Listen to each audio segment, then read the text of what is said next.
The Lost Crusade, the children who marched and never returned, 1212. In the year 1212, Europe was a land trembling under the weight of faith and fear. The Crusades had already raged for more than a century. Tens of thousands had marched to the Holy Land, believing they were chosen by God to reclaim Jerusalem from Muslim control. But one crusade after another had failed. The continent was weary, soaked in the blood of believers. The church needed redemption. The people needed a sign. And from the humblest corners of Europe, that sign appeared, not from kings or priests, but from children. The age of holy zeal. The medieval world was ruled not only by kings but by belief. Religion shaped every corner of life. Heaven and hell were not ideas, they were realities that haunted every dream and every death. When the Pope called for holy war, Europe answered with fire and steel. By the early 13th century, the Fourth Crusade had ended in disgrace. Instead of reaching the Holy Land, Christian armies had attacked their own brothers in Constantinople. Europe was ashamed. Many believed God had turned his face away from Christendom. In this atmosphere of guilt and divine longing, strange visions began to appear among the poor, and among the children. The boy from Cloyes. In a small village in northern France called Cloyes, a shepherd boy named Stephen claimed that Jesus had appeared to him. He said Christ had given him a mission, to lead a crusade of children, pure of sin, who would succeed where grown men had failed. According to the story, Stephen carried a letter for the King of France, declaring that God had chosen the youth of the world to deliver Jerusalem through peace and prayer. The king dismissed him as a dreamer. But Stephen's words ignited something far greater than royal approval. They awakened faith in thousands of hearts. From town to town, he preached that God had chosen the innocent to do his work. Children left their homes to follow him, barefoot, hungry, and fearless. Peasants saw them as holy. Parents wept but dared not stand against what they believed was God's will. The German visionary. At the same time, hundreds of miles away in the Rhineland, another boy named Nicholas of Cologne began preaching a similar message.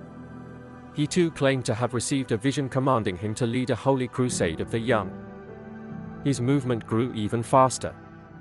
Chroniclers say as many as 20,000 children and youths followed Nicholas, marching south through the German countryside toward Italy, convinced that God himself would open the sea for them, just as he once parted the Red Sea for Moses. Europe watched in awe as the roads filled with children singing hymns. Some carried crosses carved from wood, others held small relics, feathers, and locks of hair they believed to be sacred. They had no army, no food, no leaders. Only faith. The march to the sea. The two movements, Stephen's in France and Nicholas's in Germany, never met, yet their journeys mirrored each other. Both groups wandered through villages and towns, surviving on charity and devotion. They called themselves pilgrims of God. But the road to salvation was long and cruel. Many starved. Others were taken by disease.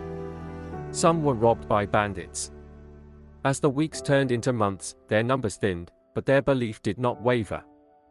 Those who survived eventually reached the southern coast, Stephen's followers to Marseilles, Nicholas's to Genoa and Pisa. There, the sea stretched endlessly before them.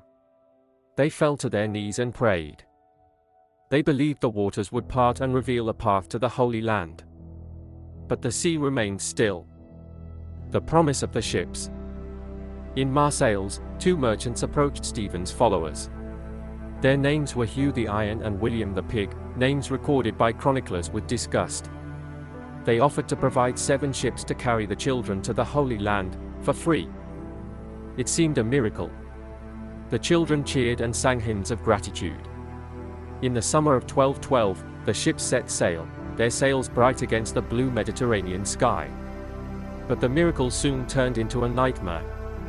2 of the ships were caught in a violent storm near the island of Sardinia and sank, drowning hundreds. The remaining 5 ships reached the coast of North Africa, but not the Holy Land. According to medieval sources, the merchants were slavers. The children were sold into bondage in Alexandria and Tunisia. Some were forced into servitude. Others vanished into the deserts. None returned home. The German tragedy. Nicholas's crusade fared no better. His followers crossed the Alps, enduring snow, hunger, and exhaustion. Many froze to death. By the time the survivors reached Italy, they were broken and starving. The Pope praised their faith but refused to send them to the Holy Land. Defeated, they began the long walk home. Few ever made it. Nicholas himself disappeared from history. Some say he died in Italy, others that he returned home only to be executed for leading people to their deaths. Myth and memory. What truly happened in the Children's Crusade remains one of history's great enigmas. Medieval writers gave conflicting accounts, mixing fact and legend. Some say it was not a march of literal children, but of the poor, peasants, wanderers, and orphans who called themselves the children of God. Others insist it really was a movement of boys and girls, driven by visions and divine zeal. What is certain is that thousands left their homes, believing their purity could succeed where armies failed, and that most of them never returned. The meaning behind the madness. The Children's Crusade became one of the most haunting symbols of medieval faith, and of its dangers. It showed the desperation of a people who had suffered too much war and too many broken promises from heaven. It revealed how belief, when stripped of reason, can lead not to salvation but to ruin. To the Church, the story became both a warning and a weapon, a warning against misguided zeal, and a reminder of how powerful faith could be when harnessed by authority. For centuries, the tale was told as a miracle gone wrong, a story of innocence betrayed by the world. The legacy. No graves were found. No monuments were built. But the Children's Crusade survived in whispers, sermons, songs, and chronicles written by monks who had no words for what they had witnessed.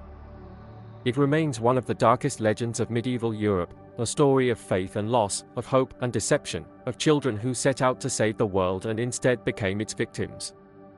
In the end, it was not the swords of the Muslims that destroyed them, nor the cruelty of kings. It was blind faith, faith that the world was merciful, that miracles would come to those who believed hardest. They vanished into history, leaving behind only one question. Were they saints, or the forgotten victims of humanity's thirst for divine glory? The untold world, revealing the stories faith tried to bury. Subscribe, like, share and comment.